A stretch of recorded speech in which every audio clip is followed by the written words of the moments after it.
성도 여러분 안녕하십니까? 오늘 우리가 함께 묵상할 말씀은 이사야 30장입니다.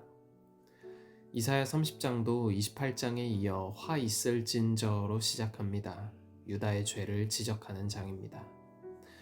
하나님을 의지하지 않고 외국의 세력을 의지하거나 두려워하는 죄를 특별히 책망하고 있습니다. 사람이 일단 하나님을 의지하지 않고 떠나게 되면 즉각적으로 패역이 그 자리를 대신하게 됩니다. 하나님의 법을 듣기 싫어하게 되고 거짓말하게 되며 선지자들의 음성을 거절하고 부드러운 말을 듣기를 원하게 됩니다. 본 장은 크게 세 부분으로 나눌 수 있는데 첫 번째 부분은 애굽에 의지하려고 맹약을 맺는 것은 도움이 못되고 헛된 것이라는 경고의 말씀입니다.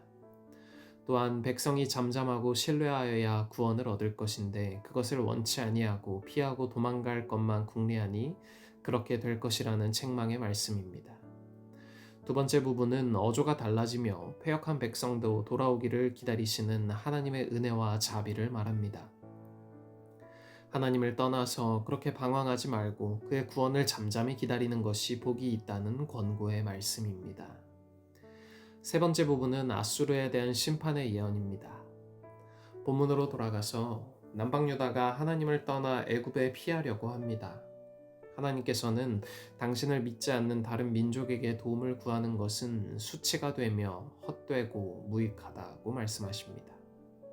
스스로 해결하지 못하고 남에게 도움을 구하는 것은 그 자체로 수치스러운 일이고 더군다나 하나님을 믿는 사람이 세상의 도움을 구하는 것은 하나님께 욕을 돌리는 수치스러운 일입니다.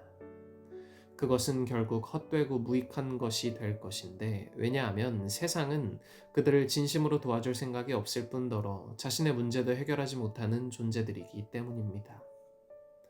하나님을 떠나 외국의 세력에 의지하게 되면 하나님을 신뢰하는 믿음이 없어지게 됩니다. 두 번째는 자연스럽게 의지하는 나라의 우상 숭배와 그들의 문화를 받아들이게 됩니다. 그러면 급속도로 우상 숭배와 도덕적 타락이 뒤를 잇게 됩니다. 하나님은 자기에게 피하는 모든 자에게 방패가 되십니다. 여호와께 피하는 자는 복이 있습니다. 주께 피하는 모든 사람은 주의 보호로 말미암아 영원히 기뻐 외치게 될 것입니다. 그러나 세상에 피하는 것은 마치 호랑이 입에 머리를 밀어넣는 것과 같이 위험하며 헛되고 무익한 것이라는 사실을 우리는 늘 명심해야 합니다. 백성들은 하나님을 떠나고 패역에 빠지지만 자비로우신 하나님께서는 늘 기다리십니다. 하나님께서는 우리가 하나님께 나아와서 그분만을 의지하기를 기다리십니다. 오기만 하면 은혜와 구원을 베푸시려고 기다리십니다.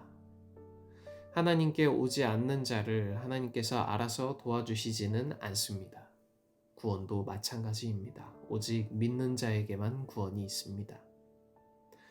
26절에는 달빛은 햇빛 같겠고 햇빛은 7배가 되리라는 말씀이 있습니다. 이는 단순히 빛의 밝기를 말하는 것이 아닙니다.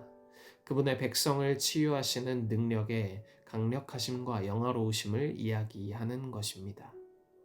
이처럼 하나님께서는 유다 백성의 상처를 자상하게 고쳐주실 것입니다.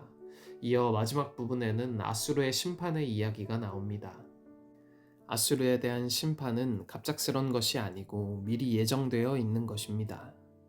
바벨론이 아수르 제국을 멸망시킨 것은 하나님의 구속의 역사 속에 미리 정해진 것입니다. 어떤 것 하나 우연히 일어나는 것은 없는 것입니다. 그리고 이는 역사의 주인은 하나님이심을 우리에게 보여줍니다. 사랑하는 성도 여러분, 오늘 말씀 속에는 하나님이 아닌 세상에 피하는 것이 얼마나 어리석은 일인지를 우리에게 밝히 보여줍니다. 세상은 우리를 도울 생각도 없을 뿐더러 하나님이 아닌 세상에 피하는 것은 헛되고 무익하며 되려 화가 있을 것임을 알려줍니다. 하나님은 우리가 돌아오기를 오래 기다리십니다. 내가 돌아오기를 오래 기다려주신 하나님의 은혜를 감사하며 언제나 세상이 아닌 하나님께 다시 돌아가고 피하며 그분의 도우심으로 인해 살아가는 모든 성도님들이 되시길 간절히 소망하며 오늘 묵상 마치겠습니다. 오늘은 학생반의 현지혜 학생을 위해 기도하겠습니다. 하늘에 계신 하나님 아버지, 우리에게 새로운 하루를 허락하시고 새로운 한 주를 허락하심에 감사드립니다. 하나님, 오늘은 학생반의 현지혜 학생을 위해 기도합니다. 주께서 사랑하는 딸 현지혜 학생에게 함께하여 주시고 큰 은혜와 축복을 내려주셔서 언제나 하나님의 도우심으로 말미암아 안전하며 그 길 가운데 거할 수 있도록 하여 주시고 그 길이 언제나 하나님께 피하고 도움을 구하는 길이 될 수 있도록 하여 주시옵소서. 저희가 언제나 하나님과 동행하는 삶 살 수 있도록 하여 주시길 저희를 죄에서 구원하신 예수 그리스도의 귀하신 이름으로 간절히 기도드립니다. 아멘.